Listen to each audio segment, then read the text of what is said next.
en esta ocasión a Luis Diamantes y a Velasco.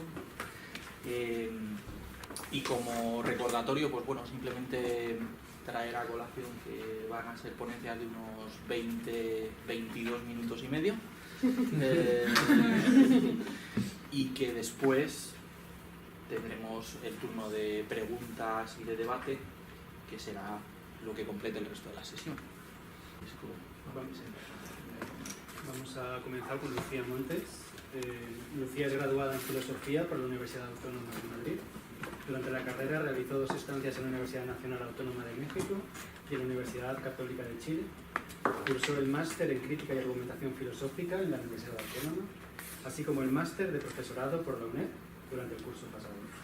Actualmente se encuentra realizando su tesis en la Universidad Autónoma con una beca ECTL y va a darnos una comunicación titulada Supervivencias como resistencias, el legado de Avi Warburg en la propuesta de George Didi Huberman. Muchas gracias, Francisco. A ti y a Lola por organizar el seminario, a Concha, aunque no esté, su presencia es espectral hoy, siempre está, pero hoy no está físicamente. Pero bueno, gracias a todos por estar aquí. Un día como hoy, después de este fin de semana festivo que hemos tenido. Así que bueno, vamos a hablar de resistencias, en este caso dentro de la idea de ofrecer resistencias en el nivel de las diferentes metodologías. Esta es la propuesta de esta sesión.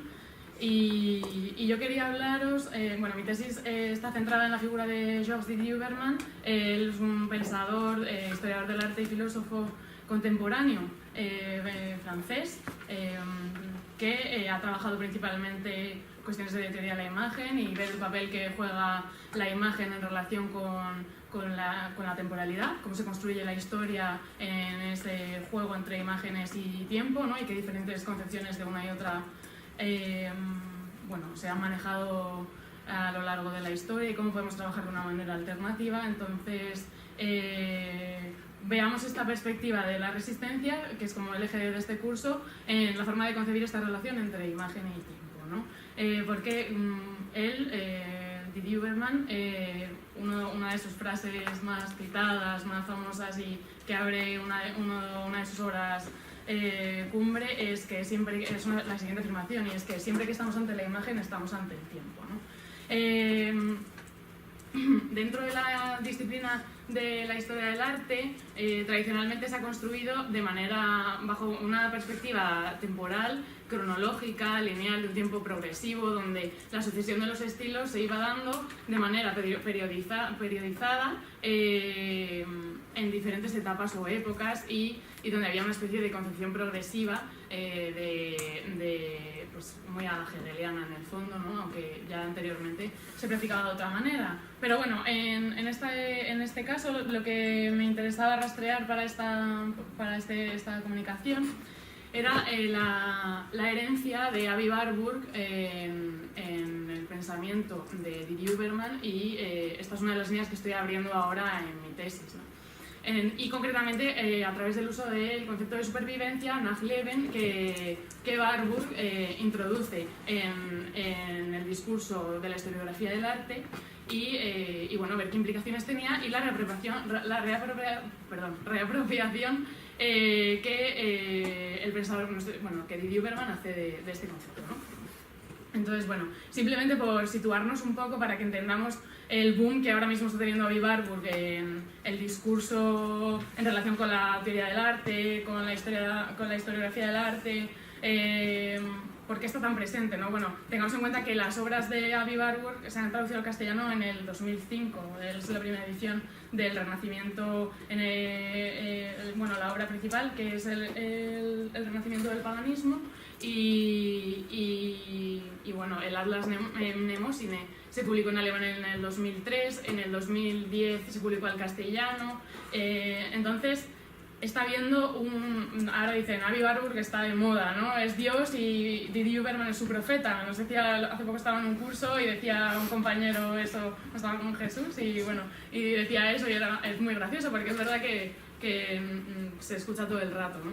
Entonces, vamos a ver de qué manera el concepto de supervivencia en la propuesta warburgiana nos permite pensar la temporalidad de la historia de una manera diferente. con una visión heterocrónica que rompa con ese relato lineal y pensar las discontinuidades que existen en la misma, ¿no? Bueno, el proyecto warburgiano, vamos a un poco a presentar esto en primer lugar y luego vamos a la propuesta de Didi Huberman, porque es importante dentro de la historiografía del arte, ¿no? Y otras disciplinas. Warburg trabaja a finales del siglo XIX, comienzos del XX, y el problema que a él le preocupa y que le lleva a hacer una tesis doctoral sobre Botticelli, la Venus de Botticelli y la Primavera, del mismo autor, es la cuestión de, bueno, cómo en la pintura florentina del siglo XV subyacen ciertas formas de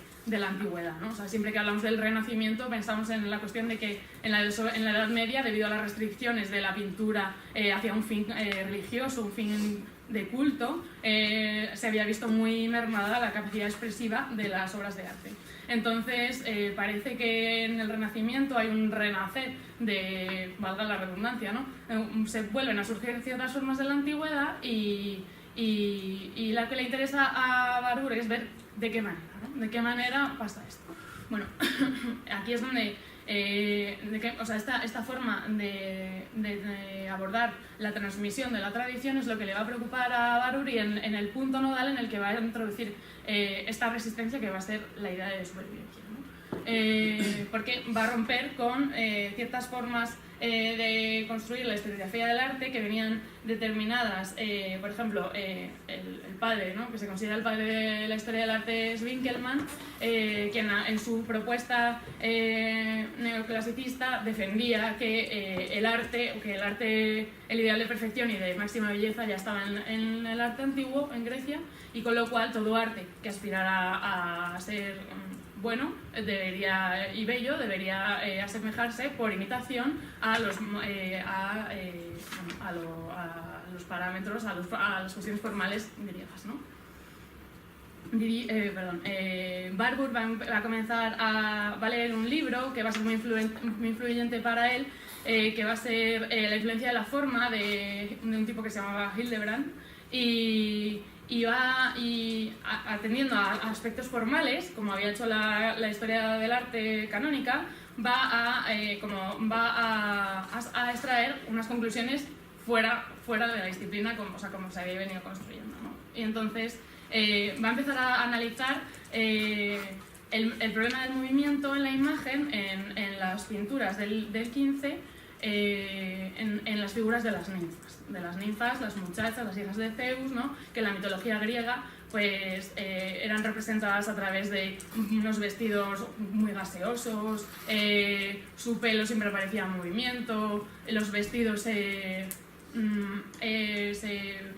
veía como que había movimiento. Entonces esta cuestión de, bueno, cómo se representa el movimiento es el punto del que va a partir Warburg, y el que le va a darse cuenta de que en el fondo, en esta figura de la ninfa, va a descubrir aquí lo que él llama un síntoma, ¿no? Bueno, posteriormente va a introducir ese concepto que a partir de una conferencia que dio en 1912, si no recuerdo mal, donde dice, bueno, estos signos son síntomas de algo, ¿no? Síntoma nos recuerda a Freud, evidentemente, ¿no? Y pues tengamos en cuenta que en este mismo momento está surgiendo también todo el psicoanálisis, ¿no?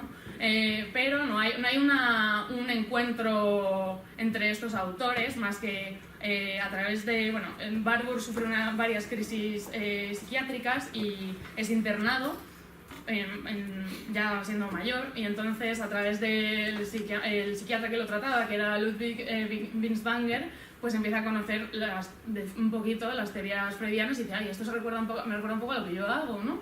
Y entonces empieza, bueno, la cuestión del síntoma, ¿no? Al trabajar ciertos aspectos formales de como en el análisis del movimiento, de repente descubre que ahí se ponen en juego fuerzas, o sea que en las ninfas entran en juego la representación de fuerzas psíquicas y, o sea, digamos, internas a la subjetividad y fuerzas externas. Por ejemplo, el movimiento se representa no solo desde una perspectiva en la que la atmósfera o el viento, la cuestión externa, una causa externa genera ese movimiento en los cabellos, en los trajes, sino que a nivel interno se genera hay una representación del movimiento libidinal, porque esas figuras siempre han sido objeto de erotismo, ¿no? de movimiento de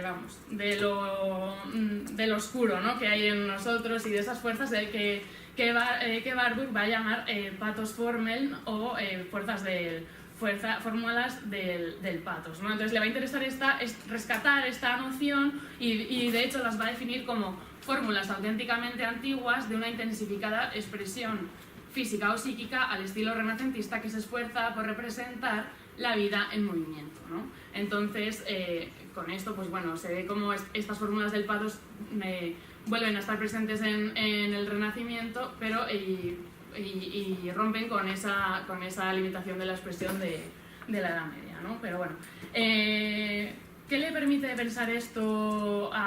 ¿Qué le permite pensar la supervivencia, el concepto de la noción de supervivencia a Warburg? Pues le permite anacronizar, como dirá Didi Huberman, la historia del arte, la historia, ¿no? Ver de qué manera, entender que los objetos de la historia del arte, una pintura, responde, en un objeto no solo hay una temporalidad, no está solo presente o no se da de manera imitativa ese elemento del pasado, sino que ahí cohabitan diferentes sustratos temporales, ¿no?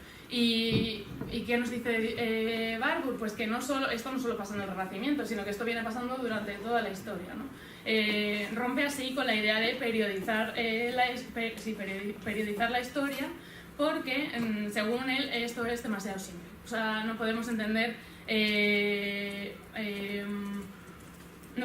según él, no podemos tener una teoría de la historia que responda simplemente a una evolución del espíritu o una disposición cronológica continua del tiempo, sino que tenemos que entender que hay una especie de inconsciente psicológico de las civilizaciones, y esto es lo que va a determinar su proyecto intelectual, el programa de su obra, ¿no? Siempre muy dispersa, muy a trozos, a trompicones, determinada muchísimo por su experiencia vital. Es un pensador donde la experiencia vital y el desarrollo de su pensamiento van de la mano, tiene un compromiso muy fuerte, ¿no? Entre su vida y su obra, ¿no? Y bueno, luego si queréis en la parte ya más de charla os cuento un poco sobre su biografía porque es muy, muy curiosa, ¿no? Pero bueno, entonces entendamos la supervivencia, volviendo ya por entroncar un poco con Didi Huberman, como una especie de concepto estructural que atraviesa toda la historia. O sea, atraviesa toda la historia y nos permite aprender los fenómenos históricos de una manera en la que están presentes muchas temporalidades a la vez, ¿no? Entonces, esta manera de complejizarla, esta concepción de la historia, evidentemente desorienta, no es fácil comprender un fenómeno, o sea, no es fácil entender un cuadro si siempre lo estamos remitiendo a otro tiempo, siempre estamos buscando síntomas de otras épocas, síntomas de una especie de algo que subyace ahí, que son las fuerzas del deseo, las fuerzas de esa parte oscura, de esas partes impuras, ¿no? de la psicología humana, que tengamos en cuenta también que Warburg en esta época, bueno, en la primera época está muy influenciado por la lectura del nacimiento de la tragedia de Nietzsche. Entonces esta visión de las producciones artísticas, no ya desde el modelo winkelmanniano de la belleza, o sea, toda la estética como nace, ¿no? Desde el ideal de la belleza, sino ver lo impuro en el arte, ¿no? La impureza, la dimensión más trágica, la muerte, elementos de la carnalidad, de la gestualidad del horror, del sufrimiento, todo eso está muy presente, va a estar muy presente en Warburg, y va a hacer una reivindicación de esa dimensión dentro del estudio de la historia del arte, que hasta entonces pues no se había practicado de manera habitual, ¿no? Y bueno, y Didi Huberman lo va a retomar, ¿no? Entonces, bueno, entendamos esta estructura anacrónica según la cual no podemos entender, o sea, no es ilegítimo abordar un fenómeno del presente desde, o sea, entender que a lo mejor hay un elemento del presente que puede explicar un elemento del pasado o viceversa, es decir, que no atender a la linealidad del tiempo, sino a abordar los encuentros y hacer saltos, ¿no? en las distintas temporalidades como una forma de resistencia a, bueno, entendamos esto, ¿no? Esta dimensión anacrónica de la supervivencia, y entendamos también una dimensión dialéctica de la supervivencia, ¿no? Porque en el sentido de que este encuentro entre dos dimensiones diferentes se da porque lo que le interesará a Warburg y lo que le interesará a Didi Huberman será precisamente el movimiento, ¿no? El movimiento que se produce entre los objetos, entre las temporalidades, entre las distintas esferas, donde esa tensión, ¿no? Esa oscilación entre una y otra, ese medio, lo que también va a llamar ese intervalo, ¿no? Es lo que le va a interesar, ¿no? Y bueno, tengo que presentarlo muy brevemente, la cuestión de la supervivencia en Warburg, porque me interesa hablar de Huberman, que es el objeto de mi tesis, y quería hablaros un poco de la reapropiación que hace él, ¿no? Cuando se lee al autor, sí, vale, uno entra a leer, yo he entrado a leer a Warburg después de leer a Didi Huberman, entonces uno no es consciente hasta que no entra ya muy a fondo de cuán presente está, porque está presente desde casi, bueno, la primera obra no tanto, pero desde muy, muy temprano hasta el último libro que ha publicado, ¿no? Entonces, esta reivindicación de la figura, de la supervivencia, ¿no? Le va a servir no solo para analizar, en la primera parte de su obra hace un estudio más concreto sobre la relación entre imagen e historia, que llega hasta un momento en el que le empieza a interesar no solo el pensamiento histórico a través de las imágenes, sino pensar la posibilidad de hacer una política a través de las imágenes, ¿no? En las imágenes. No solo bueno, ahora vamos a ver con qué fin, ¿no? Que es lo que me interesaba traer presente, traer a la presencia aquí, en este espacio, ¿no? Didi Huberman tiene un texto que se llama Supervivencia de las luciérnagas, donde va a utilizar la luciérnaga como figura representativa de este carácter supervivencial en la manera de comprender determinados fenómenos, ¿no? Entonces va a partir del giro que supone que hace, la inversión que realiza Pasolini a través de la lectura de la Divina Comedia de Dante, ¿no? En la Divina Comedia hay un pasaje del infierno donde Dante nos habla de el pasaje de los consejeros pérfidos, los asemeja a luciérnagas, ¿no? Y frente a esta luz palpitante, fulgurante que aparece, en la cual estos consejeros pérfidos, estos políticos malos, ¿no? Se van a arder en las llamas del infierno, que son llamas que crepitan, que no es una luz siempre presente. Frente a este modelo, pues se contrapone la luz de la gloria del paraíso, ¿no? Es decir, una luz plena, absoluta, que lo ilumina todo y en la cual nada se ve, no son destellos de luz, sino que es una luz que lo invade todo, ¿no? En sus años, en torno a principios de los años 40, Pasolini está estudiando filología, está en un momento histórico de mucha convulsión en relación con el fascismo italiano, con los pactos que había hecho con el nazismo, ¿no? Y entonces relee a Dante e invierte esta cuestión, ¿no? O sea, ya no es la luz ahora lo que lo domina todo, está determinado está vinculado a la figura del poder, ¿no? Del poder político, y la resistencia, la capacidad de resistencia de la luciérnaga, perdón, se va a asociar a la capacidad de resistencia de los elementos singulares de los resistentes frente al fascismo, que son pues las culturas populares, todos los que están en contra del régimen y demás, ¿no? Entonces, en el sentido de que estas van a ser los elementos que van a tener la gracia, ¿no? O sea, antes era la luz de la gracia del paraíso, la gracia divina, y ahora va a ser la gracia de la resistencia, ¿no? Bueno, a partir de esto, Pasolini lleva a cabo, en Pasolini será una inversión, será una evolución en su pensamiento en la cual al principio cree en la capacidad de resistencia de estos elementos, de estas luciérnagas, que va a asociar a las culturas populares de Italia, no solo del momento napolitano, ¿no? O sea, y que va a ser palpable no solo en su obra literaria como cinematográfica y política, ¿no? Su propuesta, porque en las películas que lleva a cabo en su época más temprana, aparecen los suburbios de Roma, aparecen los dialectos napolitanos, aparecen tatuajes, aparecen representaciones de la cultura popular que para Pasolini van a ser como los síntomas de resistencia, ¿no? Entonces, ¿qué pasa? Que al final de su vida Pasolini se derrumba y reniega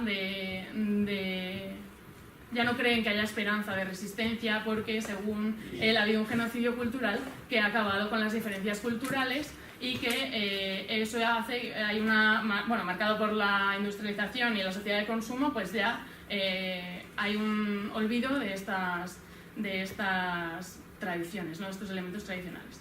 Entonces, Didi Uberman recupera esta figura de la luciérnaga, y él sí que reivindica la posibilidad de la esperanza, ¿no? De que, que a lo mejor ahora las luciérnagas no las vemos porque están invadidas, o su luz se diluye en la luz total que supone los mecanismos de poder, ¿no? O sea, que la lógica de dominación, ¿no? Pero en el fondo él defiende la posibilidad de que haya alternativa, ¿no? De mantener las diferencias y recurrir y pensar la capacidad de resistencia, ¿no? Entonces, ya por terminar, porque no me ha dado tiempo a explicarlo todo, pero bueno, nada, simplemente quería remarcar el carácter interdisciplinar que suponen tanto Warburg como Didi Uberman, que me parece interesante, ¿no? Y hace poco veíamos en la Autónoma, se proyectó un documental sobre Foucault, en el que hablaba, uno de los que intervenían era Didi Uberman, y decía que Foucault fue muy influyente para su primera obra, La invención de la histeria, se llamaba el primer libro que publicó Didi Uberman, y entonces utilizaba en relación con Foucault la imagen del sello, ¿no? O sea, Foucault podría ser como un sello interdisciplinar que permite conectar distintos espacios, distintos lugares, ¿no? Y conectar las disciplinas. Bueno, pues yo diría que a través de la noción de la supervivencia podríamos conectar no solo distintas temporalidades, sino también, ya acabo, distintas disciplinas, porque tanto Warburg, a través de este gesto antropologizador hacia la historia del arte y de combinar el estudio formalista de las pinturas con una defensa de las ciencias religiosas, ¿no? Del estudio de las religiones, pues tanto él como Didi Uberman, entrelazando filosofía con historia del arte, con estudios sobre política, con estudios sobre el cine, ¿no? Pues no solo hay una riqueza que se genera, que permite generar un pensamiento diferente y fuera de los cánones y las fronteras marcadas entre las disciplinas, que yo abogo por romper un poco, y creo que este seminario pues lo permite, ¿no? Porque precisamente ahora Marta va a hablar de cosas completamente diferentes, ¿no? Y creo que es interesante. Disculpad porque no me ha dado tiempo a explicarlo todo, pero ya tengo que cortar. Así que gracias. Vamos a tener a nuestra compañera Marta Velasco Martín, que Es licenciada en Biología por la Universidad Autónoma de Madrid y máster en Estudios Interdisciplinares de Género en la misma universidad. Actualmente está realizando su tesis doctoral en el Instituto de Filosofía del CSIC, aquí con nosotros, bajo la dirección de María Jesús Santos Mases, en Historia de la Genética de Poblaciones de la Drosophila melanogaster en España. La tesis pretende también ser una contribución a la historia de las mujeres en así lo que nos vamos a hablar. Tiene por título Fuentes documentales como tecnologías de resistencia, el archivo María Monclús. Bueno, quería agradecer en primer lugar a los organizadores y coordinadores del SIGI por esta oportunidad de presentar aquí algo que, bueno, es nuevo en mi tesis, que es pensar exclusivamente sobre un archivo, sobre el archivo María Monclús. He pensado mucho sobre su obra y llevo varios años trabajando en ella, como veréis, pero sobre el archivo no había pensado tan directamente, ¿no? Siempre había estado algunas ideas ahí, pero bueno, en fin, pues ya sin más empiezo. Y voy a leer con vuestro permiso, porque si no me pierdo.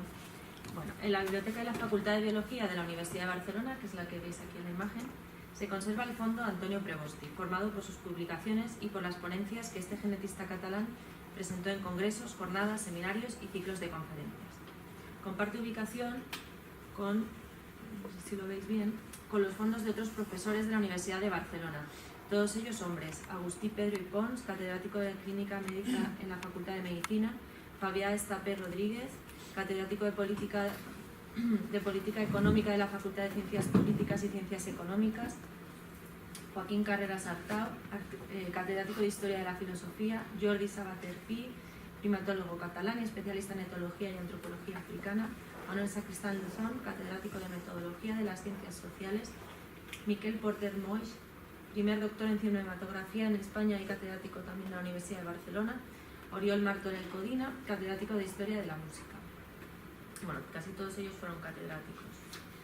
En esta biblioteca se conserva además el archivo Antonio Prevosti, que incluye la correspondencia que mantuvo con otros colegas y miembros de diversas instituciones entre 1953 y 1992, documentos relacionados con su trabajo en el CSIC, materiales sobre las actividades de la Cátedra de Genética que ocupó en la Universidad de Barcelona desde 1963, de la gestión del Departamento de Genética y de las asignaturas que impartió en esta universidad, tesis doctorales que dirigió y cuadernos de las investigaciones que desarrolló entre 1939 y 1988, incluyendo los de su tesis doctoral.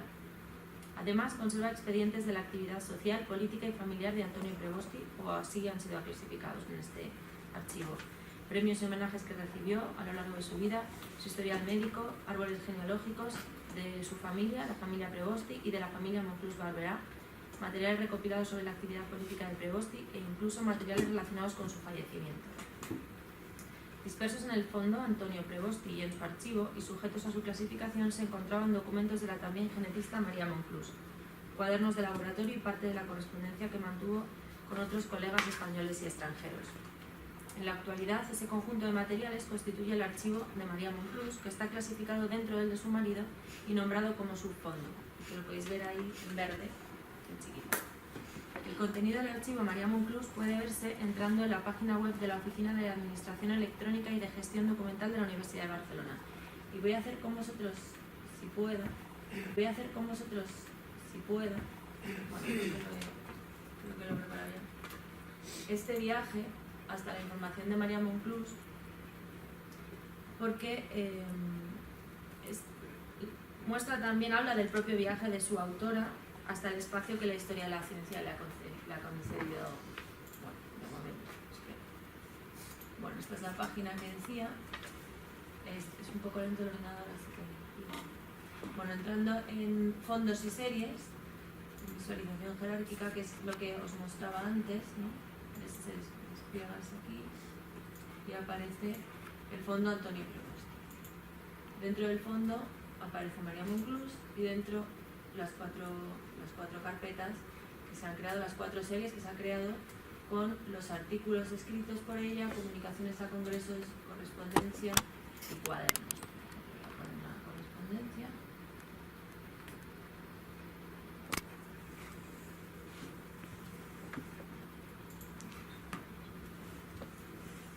cuadernos y dentro de los globos se puede pinchar dentro de ellos y aparecen los distintos nombres de los cuadernos.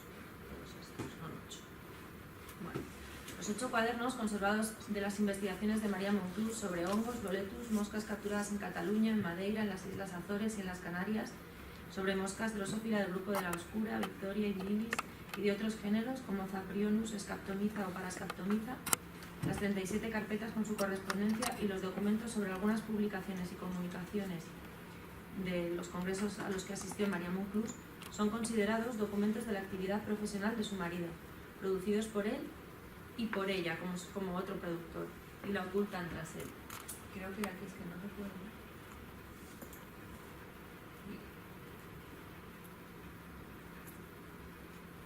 Bueno, aquí lo vemos, ¿no? Desarrollo, ¿no? El sistema de clasificación es desarrollo de la actividad profesional de Antonio Prevosti.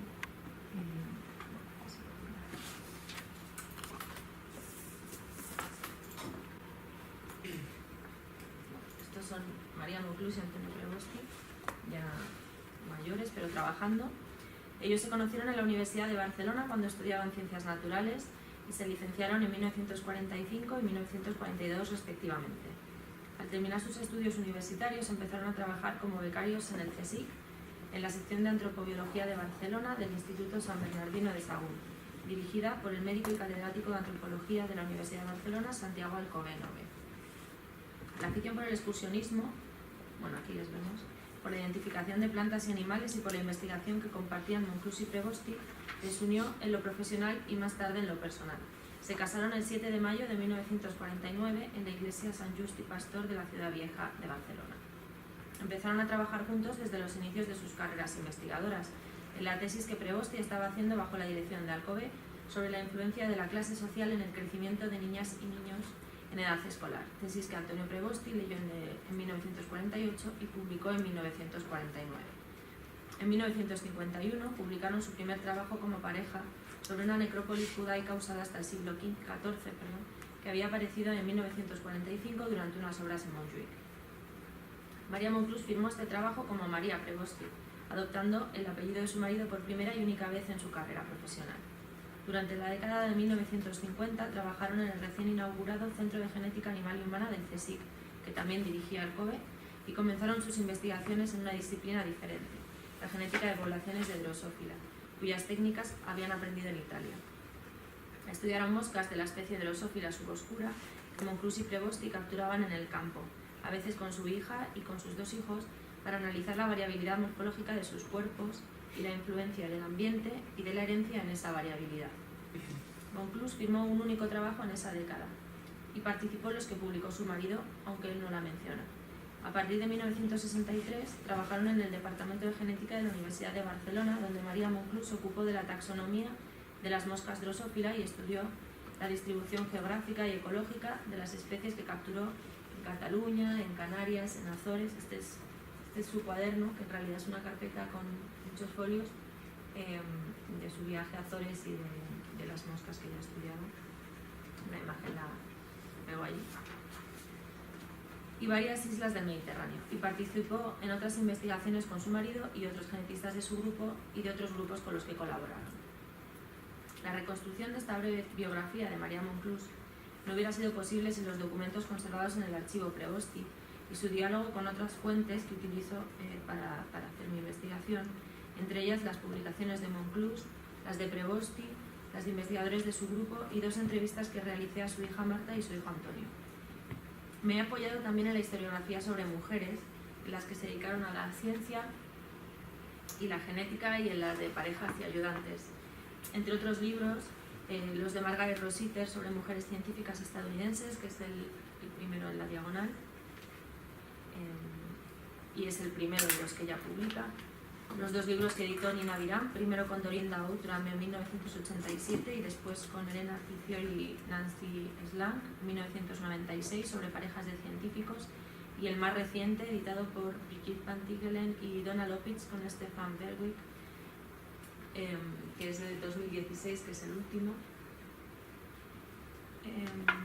así como los trabajos de Marsha Richmond, Helga Satzinger y María Jesús Antesmase sobre mujeres biólogas y genetistas entre otras publicaciones. En esta presentación me centro en el archivo de María Monclús como fuente documental para analizarlo como tecnología de resistencia que localiza y visibiliza las actividades investigadoras de María Monclús. Las dos primeras investigaciones en el campo de la antropología física de las que he hablado antes podrían no formar parte de su biografía porque su nombre no aparece en ellas. No firmó la tesis de Prevosti y, aunque sí aparece su nombre, María, en el trabajo de los judíos de Montjuïc, firmó con el apellido de su marido. Los cuadernos de laboratorio con datos referentes a estas investigaciones han sido atribuidos solo al marido de María Monclús, pero un análisis detallado de esta fuente muestra su participación. Los cuadernos están construidos con las anotaciones de Monclús y de Prevosti. La letra de María Monclús aparece en casi todos los documentos escritos a mano depositados en el fondo Antonio Prevosti. También en los cuadernos de trabajo, como este.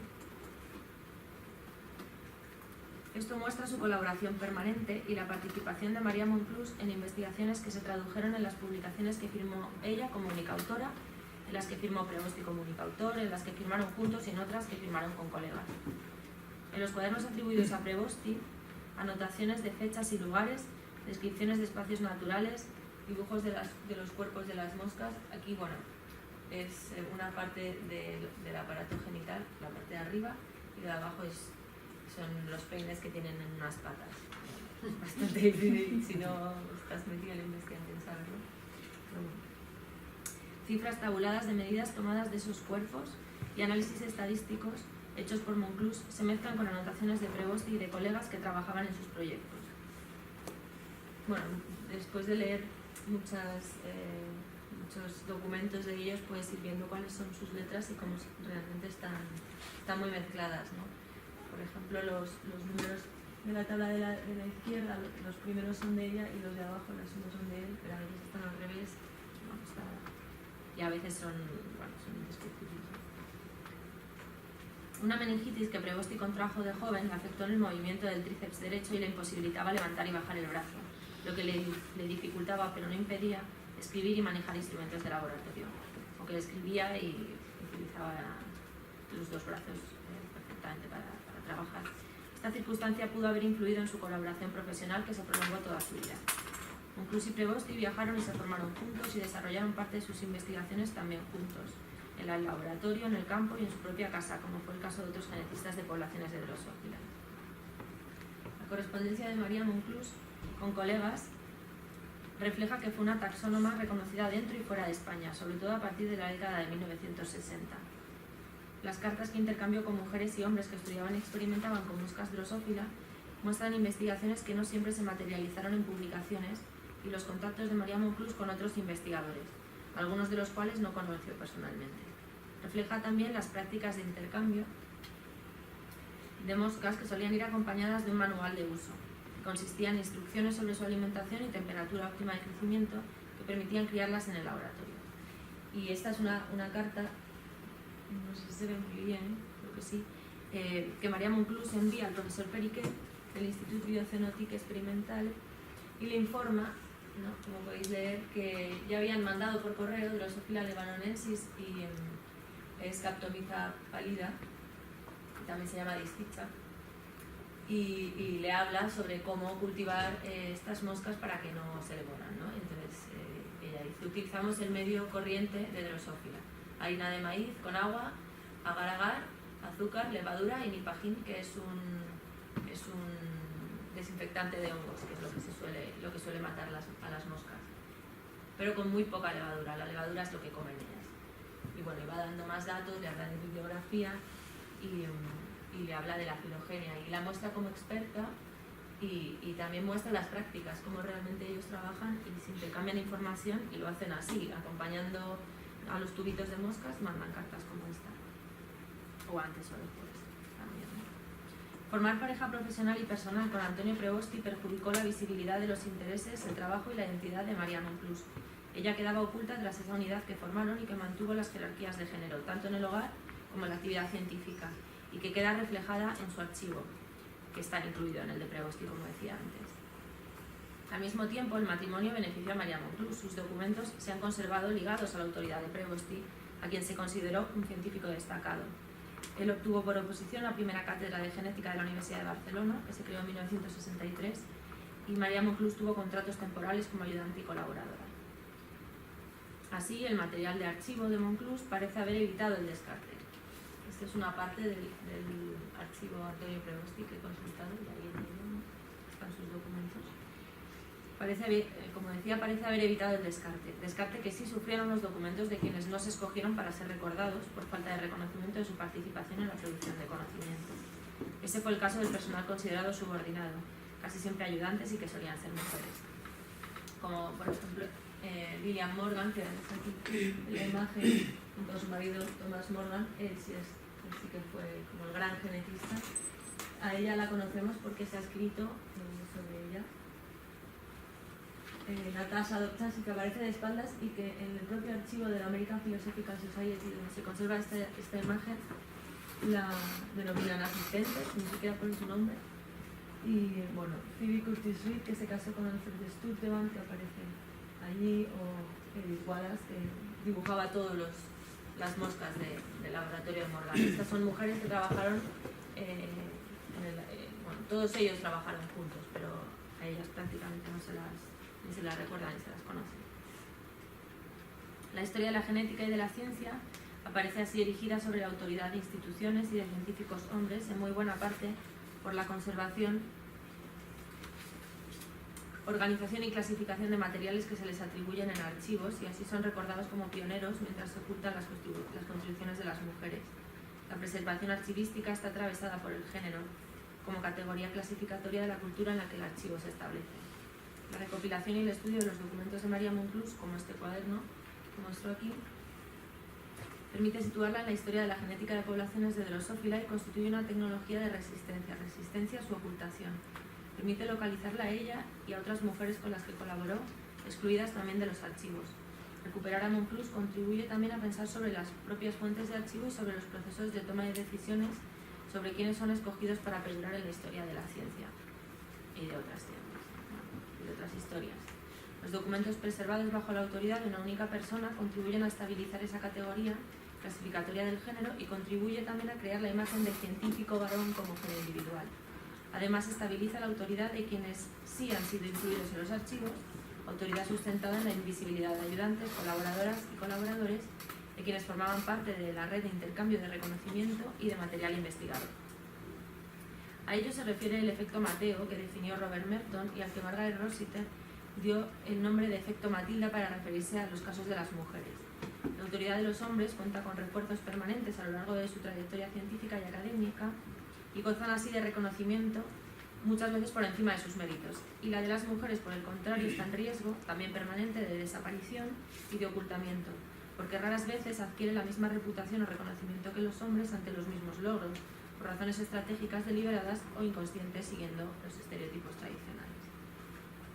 La historia de la genética, sin embargo, ha contado con contribuciones de muchas mujeres, y así lo muestra la historiografía que se va desarrollando. Las contribuciones de estas han quedado registradas en publicaciones científicas y en otros materiales que no estuvieron destinados a ser públicos, algunos de los cuales forman parte de archivos atribuidos a otras personas. Sí, estoy terminando. Hombres que fueron sus mentores o colegas y con los que compartieron relaciones profesionales y en ocasiones también personales. Es en los propios documentos donde encontramos la resistencia a ese estatismo, a ese mantenimiento de las barreras espaciales que se imponen en la vida científica y la catalogación de los archivos.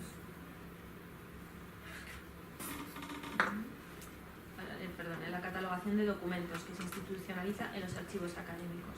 Los materiales de los archivos reflejan el trabajo colectivo, el intercambio, la circulación de conocimientos académicos, profesionales y personales, de objetos de estudio vivos o inertes, de saberes y prácticas producidos tanto fuera como dentro de los espacios académicos y resisten las fronteras impuestas entre lo profesional y lo privado.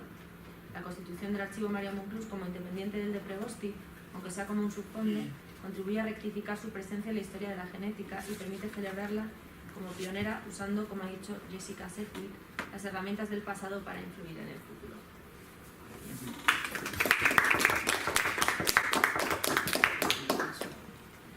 ¿Quién quiere abrir? Somos pocos. Hoy somos pocos, pero las preguntas se pueden multiplicar.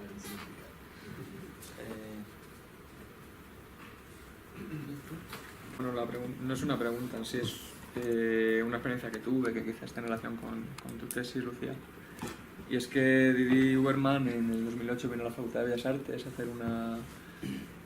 bueno, fue parte de unas jornadas en torno al bailador contemporáneo de flamenco Israel Galván, del que había publicado hace 2 años atrás un libro, ¿no? El bailador de soledades, que imagino que le conocerás por tesis.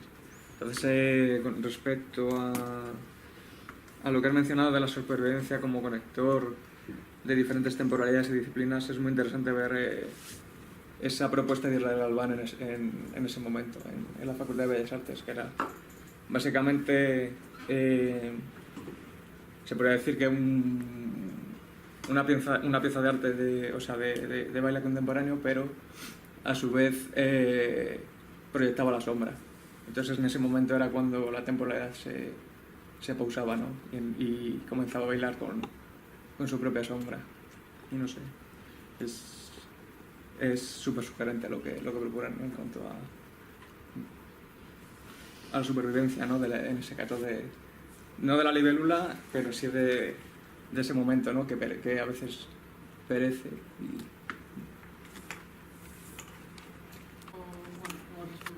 Pues sí, la verdad es bueno, yo he leído el texto, no he visto algún vídeo de Israel Galván y alguna conferencia de Didi Uberman al respecto de una en la Universidad de Sevilla, que está en YouTube, en la que habla sobre la cuestión del flamenco, o habla de Remedios Amaya también, del cante, ¿no? Y esa parte de la cultura popular que también está muy presente en sus trabajos, ¿no? A mí me parece muy interesante también, ¿no? Como ver formas ahí de resistencia también, ¿no? A lo que también entra como canónicamente dentro del estudio de la historia del arte, ¿no? O sea, que un tipo francés se preocupe... Bueno, a los franceses en general les gustan, a los intelectuales, hay muchos a los que les gustan mucho los toros, ¿no? Que, de hecho, en ese libro trabaja mucho la cuestión de los toros también, ¿no? Y cómo el cante flamenco y el baile flamenco está vinculado con la danza del toreo y demás, ¿no? Pero que un tipo francés se interese por algo un elemento tan propio de otra cultura como es en este caso el mundo del flamenco, no sé, a mí me sorprendió la verdad, ¿no? Creo que no hay registro documental accesible, pero nosotros como participantes del seminario sí nos hicieron llegar una copia. Si acaso te sirve, pues... Por supuesto, lo agradecería muchísimo. Porque fue súper interesante, fue una pieza espectacular. Qué bueno, pues sí, te lo agradezco mucho, luego hablamos.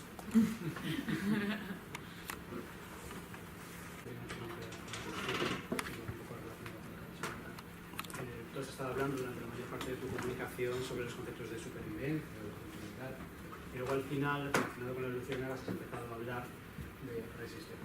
No me ha quedado muy claro la relación entre esos conceptos en los que has basado tu ponencia, la continuidad, la supervivencia, con este concepto de resistencia que se ha permitido como marginal.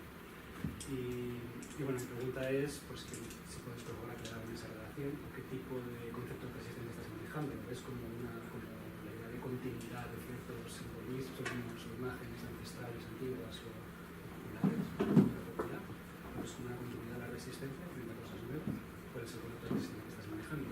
Porque me da la impresión que con lo que ha trabajado Marta, que Marta casi usaba un concepto de resistencia diferente, ¿no? Que era frente a ciertas formas de clasificar tradicionales, ¿no?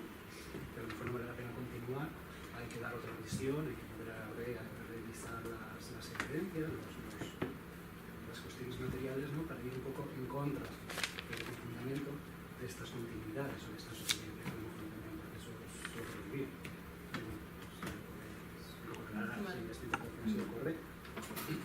Bueno, es verdad que el concepto de resistencia lo he manejado, a lo mejor tendría que haberlo aclarado más desde varios puntos de vista y mira, yo creo que tu pregunta me sirve para llegar al punto final que no me da tiempo a explicar, ¿no?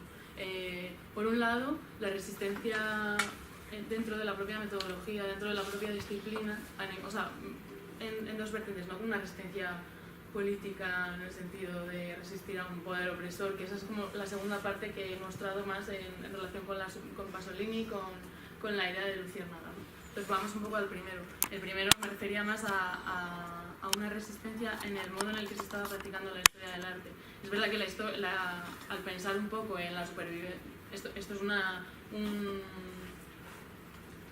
construcción mía, ¿no? pero un poco a tenor de la temática del curso, pensé en abordar a Warburg como un resistente, ¿no? Dentro de su propio medio, y es verdad que en ese resistir no hay una retrospectiva al pasado, pero no desde una perspectiva conservadora, porque esos trazos en relación para vincular el análisis de la pintura de cierta época con la pintura, el Renacimiento, con esa idea de la vuelta a la cultura clásica, se sigue manteniendo, pero se practica de una manera diferente.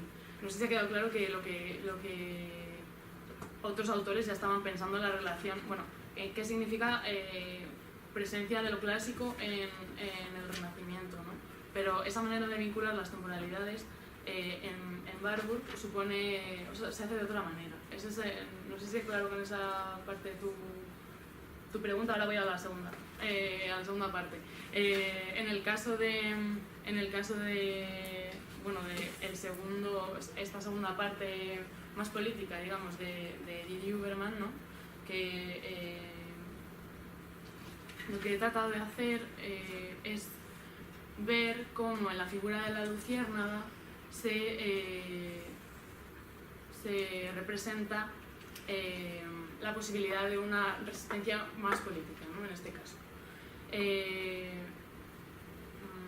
Voy a pensar un momento cómo te respondo para establecer la conexión, ¿no? Porque a veces tenemos cosas en la cabeza que nos cuesta, es difícil expresar, ¿no? Pero, por ejemplo, en la práctica que el propio Didier Huberman lleva porque él en su obra no solo hay una parte de historia del arte teórica escritural, sino que hay una dimensión práctica en la cual lleva a cabo exposiciones y es comisario de varias exposiciones, ¿no? Esta era la parte a la que quería llegar en relación concretamente a la última de sus propuestas, que ahora está en el Museo Nacional de Arte de Cataluña en Barcelona, y que se llama Insurrecciones o Soulèvement en francés. Estuvo en París también, y lo que él ahí plantea es cómo a través de una cierta práctica diferente con las imágenes podemos generar resistencias políticas, ¿no? Podemos, a través de las fórmulas que descubre, la estructura de la fórmula del pathos que descubre Warburg, es decir, de esas fuerzas latentes, esas emociones que mueven a la psique, que están presentes desde el paganismo antiguo, digamos que suponen una especie de estructura a nivel humanista, o sea, a nivel de la estructura de la psique humana, ¿no? Entonces, ¿qué hace Didier Huberman? Pues lo que hace es practicar un montaje de diferentes materiales en los cuales no se hace una presentación histórica de un recorrido histórico de movimientos políticos y de insurrecciones populares frente a poderes opresores, donde entraría esta lógica de la luciérnaga, donde vamos a mostrar gestos populares cotidianos de resistencia a los poderes y a las lógicas dominadoras, ¿no? Sí, entra eso, pero bajo la idea de que a través de un recorrido por imágenes del pasado, siempre en esta conexión de la supervivencia entre el pasado y el presente, hay una apertura a su vez al futuro. Entonces, ¿cómo se da esa conexión entre las temporalidades? A través de la imagen del pathos, ¿no? De esas emociones, esos deseos, ¿no? Y aquí también es muy importante la influencia de Freud en el trabajo de Didier Huberman, ¿no? Porque, y sobre todo en relación a la cuestión de la supervivencia y la latencia del deseo, ¿no? Dice, el deseo siempre sobrevive, dice Freud, ¿no? Y entonces esta frase como que Didier Huberman se la va a tatuar, ¿no? Y a raíz también de ver esta continuidad de las emociones, ¿no? O sea, hay ciertas fuerzas que nos mueven a sublevarnos, que nos mueven pese a a que nos hemos sublevado ya, a que nos hemos levantado en contra de los poderes opresores y a que nos han machacado, nos han masacrado, y representa en la exposición imágenes de las madres de la Plaza de Mayo llorando, desesperadas, en el fondo muertos, ¿no? O sea, soldados republicanos asesinados, ahí, ¿no? Fotografías de por ejemplo, de los únicos testimonios gráficos que hay sobre Auschwitz, tomados por los Sonderkommando, estaban en la exposición también, ¿no? Son 4 imágenes pequeñas en las que salen personas quemando los cuerpos son así pequeñas, hay que verlas como muy en detalle, ¿no? Quemando los cuerpos de los judíos asesinados, ¿no? Gaseados. En el fondo, pese a todo ese horror, siempre hay una fuerza que nos va a motivar a volver a levantarnos, ¿no? A volver a construir esa barricada resistente, ¿no? Entonces, no sé si a través de esta explicación queda más clara la conexión entre su trabajo también como historiador del arte y como practicante de una política en las imágenes, ¿no? Es que no me ha dado tiempo a explicarlo, pero bueno, no sé si quieres que andemos más, pues... A ver. Yo creo que también, o sea, lo he utilizado para mí la palabra resistencia en esta presentación era un poco polisémica, ¿no? También. Por una parte, en el sentido en que lo decía ahora, lo explicaba más en profundidad, porque a pesar no tanto de los horrores, pero también es un horror, ¿no? Trabajar y no tener nunca reconocimiento, sueldo, posición, pero sin embargo, si yo puedo recuperarla, no fácilmente, pero se puede. Para mí, esos materiales que me permiten a mí recuperarla y a otras personas recuperar a otras investigadoras e investigadores que están ocultos, constituyen en sí mismo ya documentos de resistencia, ¿no? Que han resistido a una eliminación, y lo que yo pienso es sobre esos materiales y cómo están jugando ahí ese papel, ¿no? Por un lado. Pero por otro, también planteo que la propia forma de mirar esos documentos desde otra perspectiva, buscando otras cosas y buscar, darles otra agencia a esos documentos, ya constituye también una estrategia que permite visibilizar esa resistencia y en sí es una estrategia de resistencia. Y por eso hablaba de nuevas metodologías, aunque ir a un archivo no es una cosa nueva, pero mirar de otra manera sí es algo nuevo, ¿no? O incluir en la historia de la ciencia o historia del arte o otro tipo de análisis o de historias, incluir otros documentos que no se suelen considerar, ¿no? Como la cultura popular o los actos cotidianos, que yo utilizo mucho en mi investigación para crear las prácticas en lo cotidiano, es donde aparecen muchas veces esas resistencias, y si están es porque resisten, ¿no? Y es por lo que me interesaban esos documentos. Bueno, por lo que dices, por sacar más ideas, creo que se puede conectar también con esto que dices de mirar las obras o los archivos de otra manera, desde otro lugar, ¿no? Y quería señalar que, no sé si lo he comentado antes, que Barbour, para entender esta idea del Renacimiento como una especie de, no solo de estilo pictórico, sino como una especie de mentalidad, ¿no? Como psicología social de esa época, ¿no? No solo miraba imágenes, ¿no? O sea, pinturas, sino que se iba a leer testamentos, cartas de amor, cartas de mercaderes, no sé, amplió muchísimo el trabajo del archivo, ¿no? Y eso todo también está presente en el pensador francés, ¿no? O sea, sigue latente en Didier Huberman esto, y por ejemplo en sus primeros trabajos, centrados más sí en pintores concretos, trabaja unos frescos de Fra Angelico que están no me acuerdo el nombre del convento en Italia, ¿no? Donde todo el mundo ve el fresco que rinde culto a la divinidad, y de repente abajo hay como una especie de dibujo donde aparece el fondo, como una especie de cielo con estrellas, ¿no? O sea, como con puntos blancos, y dice, ¿cómo es posible que nadie se haya fijado en esto cuando ocupa muchísimo espacio y no solo les importa la pintura que responde, o sea, que entra dentro de los análisis formales determinados dentro de un estilo de mirar concreto, ¿no? Entonces, bueno, practicar una mirada diferente sobre no solo sobre los archivos, sino, o sea, sobre las obras que han formado parte de los archivos, sino también ampliar ese archivo, yo creo que es un poco también de lo que hablamos, ¿no? Desde mundos opuestos, o sea, bueno, no opuestos, sino completamente diferentes, pero con semejanzas, ¿no? Ya que estamos hablando hoy aquí de esto, Les felicito a las dos. El primer trabajo lo escuché la mitad nomás. A mí me parece que hay un punto ahí interesantísimo en el trabajo tuyo, Marta, que es esto de... Bueno, lo estabas diciendo vos ahora, ¿no? Esto de... Yo creo que es una resistencia al olvido, digamos, en cierto modo. Es construir una memoria, ¿no? Para enfrentar esa forma de olvido de ciertos personajes, de cierta actividad, digamos, ¿no? Yo creo que en la clasificación misma que se veía ahí, ¿no? A mí me parece muy interesante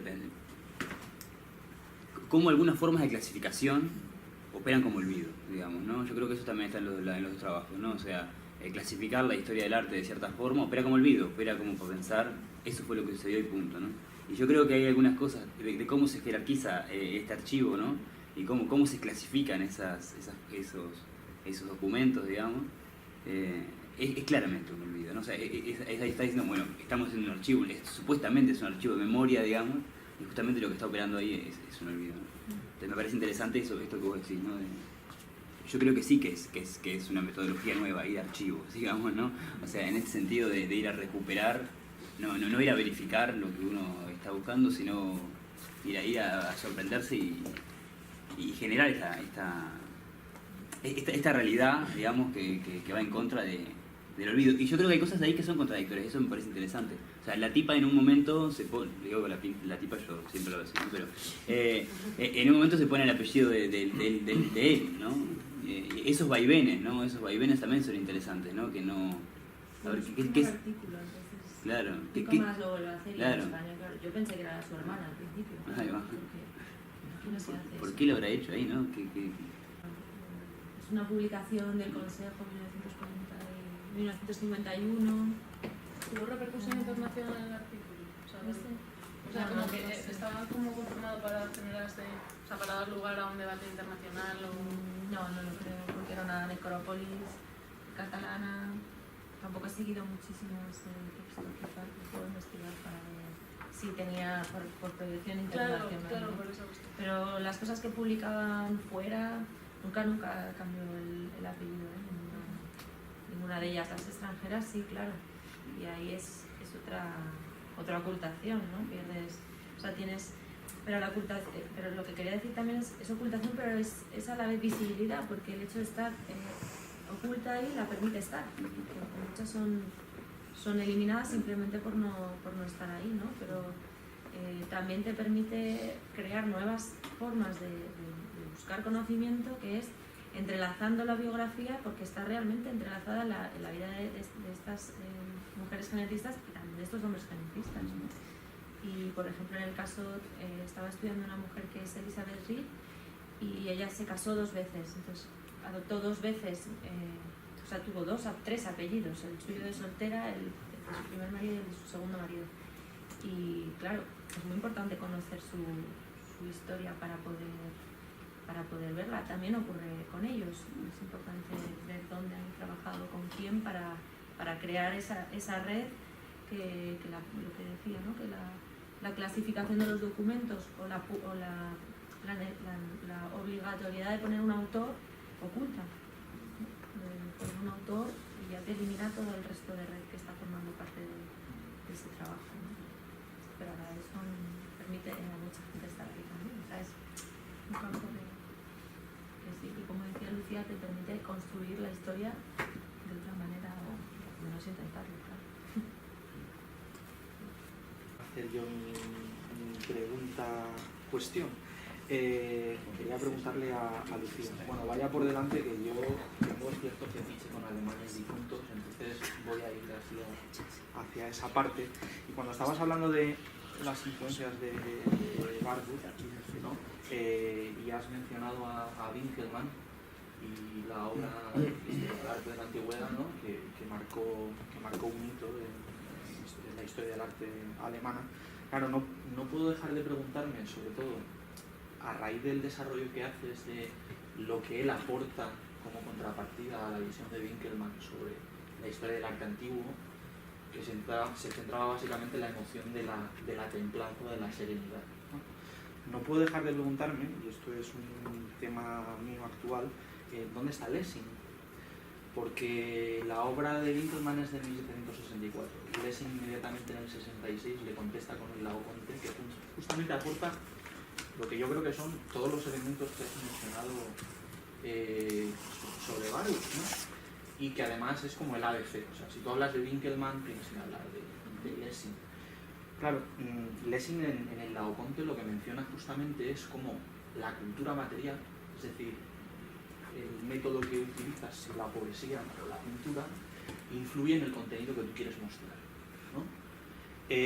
Dentro de esos contenidos, él menciona que la imagen, es decir, la pintura, el buen pintor se diferencia del mal pintor en saber elegir el momento adecuado de la representación. Entonces, si tú eliges un mal momento, lo que tienes es una repetición de un instante que se puede transformar en ridículo, y si tú eliges el adecuado, lo que consigues es mostrar ese contenido a través de la materialidad. Eso Lessing lo menciona y lo llama el instante pregnante. Y detrás hay una filosofía de la historia, o sea, una política, una resistencia. ¿Por qué? Porque en el instante pregnante se da lo que los filósofos de la historia llaman el kairos, la oportunidad adecuada en la cual se muestra, y contra toda resistencia, la resistencia material, se muestra ese momento. Claro, yo no sé, y supongo que tú me podrás aclarar esto, si Barbour menciona en algún momento a Lessing, porque me parece como... Justamente me parece una jerarquización que es un olvido. Sí. Bueno, yo la verdad que me he acercado a los textos de Barbour, pero o sea, estoy en ello ahora mismo. Esto es como una línea de investigación que estoy comenzando, ¿no? A tener de este curso, pues pensaba, bueno, qué bien pensar esto como resistencia. Entonces, pero sí que te puedo decir, no le he visto citado a Lessing y es verdad que, por ejemplo, cuando se hace el análisis de, bueno, qué supuso Barbour para la historia del arte, siempre se ejerce la ruptura en relación con Vasari y con Winkelmann, ¿no? O sea, Lessing no aparece mencionado, ¿no? Es curioso ese... Es que además estaba pensando en la otra parte, porque tú mencionabas la influencia de Freud en Barbour. Sí. Claro, Freud como síntoma, a diferencia de Jung, por ejemplo, que es la imagen, Freud es el relato, o sea, el síntoma es el relato, ¿no? Claro, Lessing dice que la poesía justamente es la concreción en tiempo, o sea, es el tiempo hecho arte, a diferencia de la supresión del tiempo, que es la pintura. Claro, lo veo ahí unos temas que el síntoma, Freud, la visión de Lessing de cómo el relato es el tiempo serializado en arte, ¿no? Y me preguntaba si no había algo de eso en Barbour, pero bueno, supongo que... Pues te agradezco mucho el comentario y para mí sí, estoy en mi primer año, así que bueno, voy a arrastrar esa vía porque me parece muy sugerente también para generarle un poco de resistencia al propio profeta, ¿no? O sea, como decía antes, ¿no? Y al nuevo Dios, ¿no? Entonces, bueno, gracias por la indicación y eso me parece súper interesante. Se me ha ocurrido mientras te escuchaba, y era que tú decías que Didi Huberman lo que había hecho era como desbloquear el paréntesis de la Edad Media, ¿no? Para unirse, o sea, como la resistencia de la antigüedad en las pinturas del Renacimiento. Bueno, eso, perdón. ¿Y no encontraba esas resistencias de la Edad Media? O sea, ¿no haces el análisis de cómo la Edad Media resiste a su propia historia de de bloqueo. Él se centra de- precisamente, o sea, en lo que él va a decir precisamente, él va a romper con la periodización. O sea, Vale, dice que es o un sea, él continuo. se pone a estudiar la pintura renacentista y es verdad que encuentra ahí elementos de la mitología pagana muy presentes, pero dice, bueno, pero es que igual que aquí hay unas supervivencias de la mitología pagana, también están presentes en la pintura de la Edad Media, ¿no? Vale. Y Lo que pensaba, pero que ya sí, que sí, no- sí. Y de hecho dice que es un concepto, bueno, es una visión muy estructural, ¿no? O sea, es algo que atraviesa todos los tiempos y que se puede pensar que se puede utilizar para pensar ese choque de esa convivencia de temporalidades y precisamente la cruzada que van a tener los discípulos de Warburg entre sí, ¿no? Va a ser sobre la cuestión de bueno, hemos entendido bien a Warburg, ¿no? Porque por ejemplo, los primeros discípulos de Warburg, los más sonados, fueron aquellos que se fueron a Estados Unidos, ¿no? Panofsky, Gombrich y otros, y Sachs, bueno, luego está Bing, que ella, según Didier Uberman, sí ha entendido bien a Warburg, ¿no? Luego está como esta cosa de hecho habla de Didier Uberman habla de quienes exorcizaron a Warburg, ¿no? ¿Por qué? Porque volvieron a establecer divisiones temporales, divisiones por estilos y en la iconología panofskiana pues vuelve a haber una simplificación del análisis, o sea, no se quiere entender lo que propone Warburg de romper con esas fronteras, ¿no? Entre epocales, puesto que no, porque es más difícil clasificar a los autores o organizar, ¿no? Entonces, o sea, el elemento de indeterminación que introduce Warburg y que es lo que reivindica Didier Uberman no es aceptado por los iconólogos, ¿no? O por canónicos, ¿no? Porque frente a un síntoma, o sea, la idea de símbolo como síntoma que hay en Warburg, donde se da donde ves un elemento que dices, ahí esto me suena de que ya estaba en otro, o sea, esto viene de otra parte, ¿no? Y en el fondo puede volverse a dar en un futuro, bueno, por decirlo así, muy brava, ¿no? En Panofsky sí hay una búsqueda de un significado de la obra, ¿no? O sea, bueno, esto es significado. Y ese significado es un objeto de estudio que podemos cercar dentro de ciertos... podemos estudiar en base a ciertos parámetros formales y, bueno, y en función de eso, o sea, sí, aprender un significado de la obra, ¿no? Y esto no está, esto es una malinterpretación o un uso diferente de Warburg. De hecho, el trabajo canónico sobre su obra, sobre Warburg, que se publicó fue la biografía intelectual, se llamaba Warburg, una biografía intelectual de Gombrich, que se publicó en el 86 y vamos, Didier Uberman tiene abierta ahí la cruzada contra estos iconólogos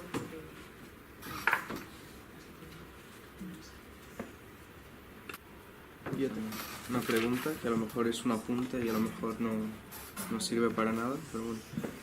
Me resulta interesante que Warburg trabaje con el concepto de supervivencia y que, como decías, o sea, yo no he leído a Warburg, entonces si digo algo repitiendo lo que has dicho tú y me he equivocado, pues me corriges.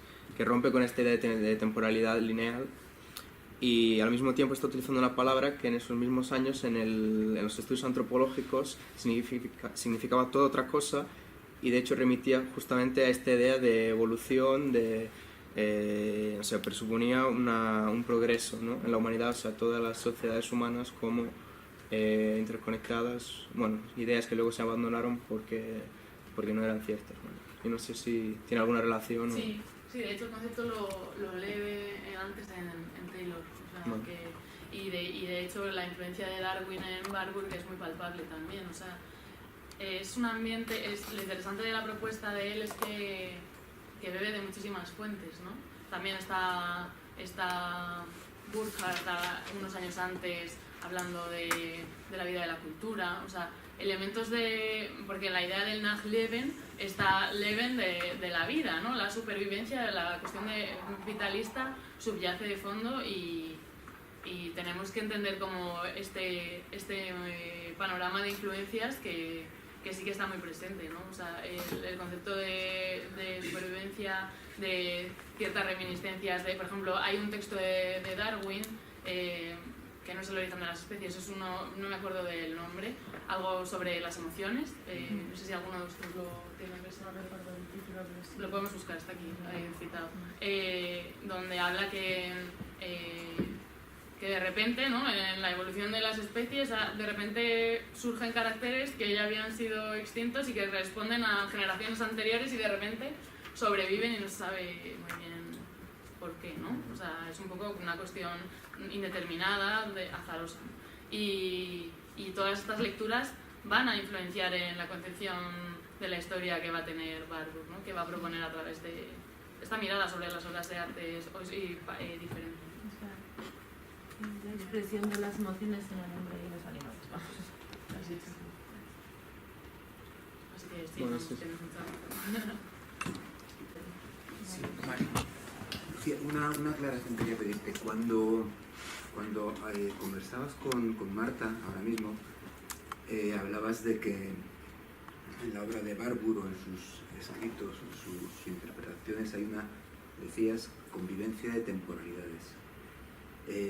Yo quería que me aclarases si estas temporalidades se refieren a épocas o a modelos de tiempo.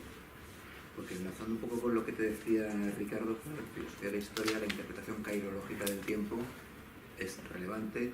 Están las interpretaciones cronológicas también, progresistas, todas estas cosas, ¿no?, continuistas, el eterno retorno, todos esos son modelos de temporalidad, podrían ser temporalidades. Pero me da la sensación de que cuando tú hablas de convivencia de temporalidades, corrígeme si me equivoco, hablas más bien de convivencia de épocas, de diferentes épocas, ¿no?, en la historiografía del arte. Pues no tanto de épocas, sino como de... O sea, es que yo, sí, bueno, podría ser épocas, pero no en el sentido determinado de una época que va de una fecha a una fecha, o sea, sino convivencia de elementos del pasado que se dan en el presente y que posiblemente se den en un futuro, ¿no? No tanto en cuanto a... Bueno, aquí hay elementos de la antigüedad que han pasado por el filtro de la Edad Media, ahora se dan en el Renacimiento y probablemente se den en no sé, en un esquema así, ¿no? Porque precisamente él huye de hacer esas periodizaciones, ¿no? Sí que parece que hay una cuestión más cronológica que, o sea, pese a que siempre se utiliza la palabra para hablar de este encuentro entre distintas temporalidades, tanto en Warburg como, o sea, es un anacronismo para pensar esta cuestión, la idea de la heterocronía, ¿no? Pero en la heterocronía remite más al cronos que al kairos, ¿no? O sea, el kairos responde más a ese carácter acontecimental, ¿no? O sea, eso que surge de repente y que eso estaría, yo creo que inscrito no sé, es una cuestión interesante a pensar. En ciertas formas de resistencia, por ejemplo, en la parte esta más política que hablaba sobre Didi Uberman en relación con la exposición que él ha comisariado recientemente, pero que en el fondo me parece que sí que responde a un tiempo no lineal, pero sí a una cuestión en la que, o sea, no un tiempo que de repente, no algo que surge y que rompe completamente con lo anterior, sino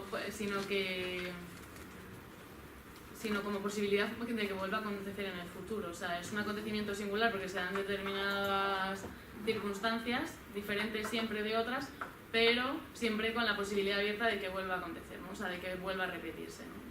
A mí esto todo me recuerda mucho también a Derrida muchas veces, ¿no? A la repetición en la diferencia temporal, ¿no? Pero bueno, esto es una cosa que me surge, pero es interesante pensarlo, ¿no? Yo creo que está más vinculado al Cronos que al Kairos. No sé si he respondido a tu pregunta, pero... Sí.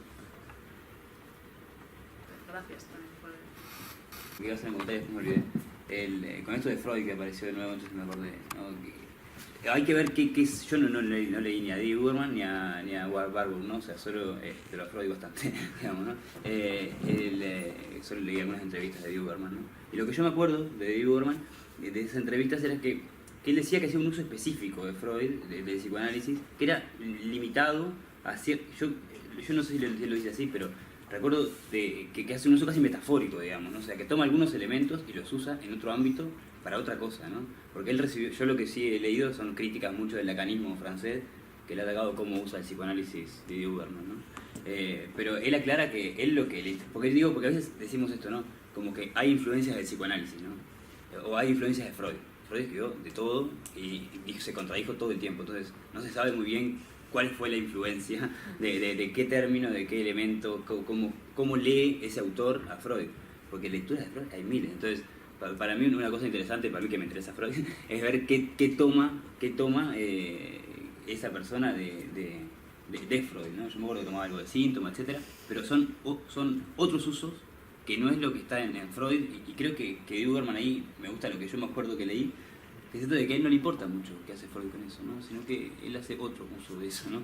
Y me parece, nada, como un punto a aclarar en digo, como un proyecto, de ver qué uso hace Didi Huberman de Freud, ¿no?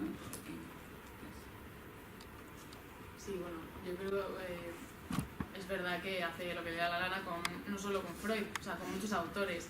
Si por algo se caracteriza es por la vastísima bibliografía que maneja, ¿no? En todas sus obras y claro, eso tiene riesgos, ¿no? O sea, y es que, por ejemplo, toda la cuestión de la estructura dialéctica que existe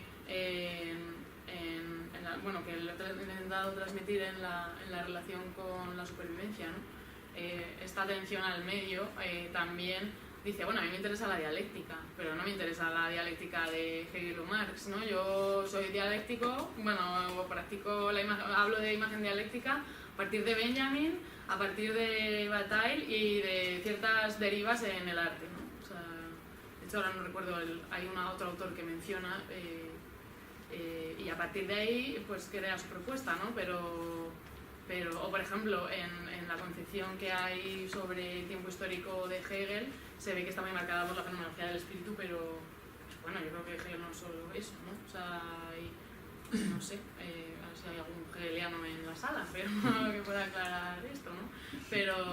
Pero no sé, hay veces que por un lado es esta apertura de la cita, ¿no? O sea, bueno, la cita la podemos usar como nos dé la gana, ya está dicho, la distinción entre el habla y la escritura de la que tanto habla Derrida, ¿no? Bueno, las posibilidades de la cita pues son eternas y hasta qué punto se le hace justicia al autor o no y podemos servirnos infinitamente de referencias, pues es un debate a tener, ¿no? Pero con Freud pasa lo mismo. Habla, sobre todo trabaja la cuestión del síntoma, la cuestión de por ejemplo, la cuestión de la sobredeterminación, el concepto de sobredeterminación y vamos, tampoco o sea, estoy en el camino, ¿no? Pero sí, es curioso lo que dices y en relación con eso pues pasa con muchísimos temas, o sea, porque de repente te cita un tratado de clasificatorio de escarabajos, como te cita a Darwin, como te cita a Hegel o te cita a Bataille, a Benjamin o no sé, vamos, es que podemos rastrear la bibliografía, es que es a Deleuze, ¿no? O sea, no sé, son riesgos que se corren, pero bueno, que también enriquecen, ¿no? Entonces, bueno, sí. Por lo que veo y a raíz de eso, en realidad lo que se trata es de coartadas para su propia visión del asunto. Quiero decir, porque si lee a Freud, pero no lo lee, porque hace con él lo que quiere.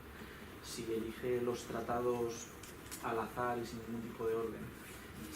Bueno, yo creo que Hegel en realidad, con leer la fenomenología, si la interpreta, no tiene ningún problema porque ahí está todo lo que puede dar Hegel de sí, luego se ramifica, pero ya está. Entonces, en realidad es más bien, pues eso, un censo de gente que opina o que puede servir de coartada para lo que yo quiero mostrar. Bueno, no es que quiera, o sea, en realidad el proyecto está muy en la línea de lo que hace Warburg también. O sea, él dice, bueno, vamos a ver qué posibilidades tiene la historia del arte, qué más podemos hacer con la historia del arte, ¿no? Pues la historia del arte ha estado muy encerrada en sus propios textos, en sus propias prácticas. Vamos a expandir nuestras fronteras, ¿no? Y Y desde ese... Pero, o sea, yo tampoco quiero decir que no lea con criterio. O sea, ahí pasa que coge lo que le interesa, ¿no? Pero yo creo que es bastante habitual. O sea, no sé, tampoco me parece como un raro dentro de la academia haciendo este tipo de cosas, ¿no? No sé, ¿qué opináis? ¿Qué opinas tú, por ejemplo, al respecto de eso, no? No, O sea, no, sí, por supuesto, todos trabajamos así, ¿no? Lo que pasa es que tú puedes tomar los autores que te interesan, con los temas que te interesan, transformarlo, sí. pero siempre se ve la línea. O sea, si tú tomas a Freud, ¿no? Y por muy contradictorio que resulten algunos textos, tú en realidad utilizas terminología freudiana, dices que estás tomando cosas de Freud, y lo que dices no tiene nada que ver con Freud, claro, la pregunta es, ¿para qué necesitas mencionar a Freud? O sea, no lo necesitas. Tú puedes construir sin más. O sea, añadir el nombre no te sirve para nada, ¿no? O sea, pero él retoma elementos de Freud para darle coherencia a su propuesta. O sea, como... No es que tome, venga, voy a coger este término que me sirve. Pero entonces es transformo, o sea, entonces sí que hay una ligazón y hay un uso del término freudiano tal como lo utiliza Freud. No sé, no lo leía como... Sí, pero lo que habías mencionado tú. Pero ¿cuándo citar esas? O sea, es un No problema, citar, ¿Cuándo sino usar? emplear. Pero ¿cuál uso sería el que no traiciona al autor? O sea... bueno. Pero una cosa es decir síntoma y no decir, vas narrando y usas síntoma y no referís nada, porque si no te referís a algo psicoanalítico, parece que es un síntoma. No hay ninguna traición al autor cuando tú tomas los términos del autor y los transformas porque piensas que tienen una lógica interna que se puede desarrollar más allá del autor, porque el autor se muere o termina de escribir y el texto está ahí, o sea, no puede defenderse más. Ahí no hay ninguna traición. El problema es por lo que te he querido entender. Yo no conozco a George, por lo que te he querido entender es la traición está cuando tú tomas al autor, tomas la terminología del autor, dices que vas a utilizar al autor y luego haces otra cosa que no tiene nada que ver con el autor, ¿no? A eso me refería, por lo que te he entendido, eso es, y además como que por la manera que has tenido de expresarlo, ¿no? Como que era indiferente utilizar a Freud, o que él opina que, bueno, él utiliza los términos de esa manera y no necesita a Freud para nada, pero entonces no necesitas nombrar a Freud para nada, ni a Freud ni a nadie. A eso me refiero, ¿no? O sea, en la interpretación todos hacemos eso, no hay ninguna traición, en absoluto. Fíjate, yo creo que puede haber una dimensión poética en el traer a tu trabajo a otras personas queridas, ¿sabes? Pero eso es una encuesta, no es una... No es una encuesta, es una participación. Es decir, me encantaría citar a esta persona en mi trabajo, desde un punto de vista poético, emocional, sentimental, ¿no? Vale.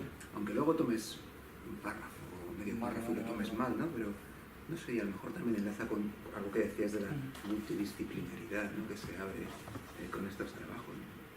Bueno, No sé, yo ¿dónde creo está que... el límite entre la coartada que tú le llamas de la inspiración o la interpretación? O sea, Cuando explícitamente dices que no te interesa en realidad lo que ha dicho esa persona. no, pero no es así, ¿no? No, yo no Vamos, hablo de lo que ha yo no he dicho. entendido eso del diálogo. No hablo de lo que ha dicho Lucía. Yo lo que, capaz que, claro, simplemente vos creo que querías decir algo más vos. Porque No, yo es que reivindico esa dimensión poética de la cita No, también, pero- ¿no? Lo que quería aclarar él, yo creo que en la sí, entrevista... no, claro, yo lo que quería decir es que, o sea, hay muchas lecturas de Freud, ¿no? Entonces, cuando Didi Uberman dice algunas cosas del psicoanálisis, los psicoanalistas, supuesta autoridad, digamos, del lector de Freud, salen a decir, no, eso no lo dijo Freud, ¿no? O Freud eso lo usa para otra cosa. Y Didi Uberman lo que dice es, se revela frente a esa autoridad de lectura y dice, yo lo leo para otra cosa. O sea, no creo que diga no importa lo que dice Freud. Es mi recuerdo de una entrevista, o sea, estamos en esto del olvido, en el olvido capaz completo, o sea, eso ya es un atrevimiento total. Estás en el registro del ensayo o en el de la historiografía. Si eres un historiador de la filosofía, tienes que guardar una objetividad, entre comillas, ¿no? Si estás en el registro del ensayo, pues por supuesto que es totalmente Ese es el medio. lícito hacer lo que te dé la gana con los textos, ¿no? de la tradición. Ese es su medio de escritura por excelencia, ¿no? Quería comentar dos cosas al respecto de esta cuestión. Una es, Didi Uberman tiene un texto que se llama Lo que vemos, lo que nos mira, que ha sido muy criticado también por los círculos lacanianos, porque dice, bueno, esta es la hipótesis que plantea Lacan en el seminario sobre la mirada, ¿no? De cómo cuando hay ciertas obras de arte que te recuerdan a la fractura originaria con el lenguaje y tal, del estadio del espejo, y entonces eso te conmueve y te descoloca, ¿no? Para explicar que haya ciertas obras que te apelan, o sea, que tú ves un cuadro y dices, este no me dice nada, este sí me dice cosas, ¿no? Y eso, por ejemplo, ahí no, la referencia explícita a Lacan no está, ¿no? No dice, soy deudor de mi amigo francés, ¿no? No, entonces, eso le pasa a veces también a Lili Huberman, ¿no? Hay veces que no reconoce las herencias tanto como, pero están tan presentes que están ahí, o sea, dice, bueno, no lo has citado, pero se te ve el plumer, ¿no? O sea, por decirlo así. Entonces, bueno, pues también de eso se peca, ¿no? O sea, no digo que haya que salvarlo, sino que también es criticable desde esa perspectiva, ¿no? Es parte del trabajo que estoy realizando también, ¿no? Por ejemplo, hay una parte más política de su obra más política, la última más reciente, donde también menciona subrepticiamente o trae a colación ideas de Arendt que no están explícitamente citadas, ¿no? Bueno, pues en ese trabajo de rastreo también estamos, ¿no? Y con respecto a esta cuestión de usar las fuentes para mi propia... para hablar de mi libro, ¿no? Hace poco, bueno, estuve en un curso que era sobre cómo el debate iconoclasta en la época suscitado a raíz de la publicación de las tesis de Lutero tuvo, bueno, sobre todas esas derivas, ¿no?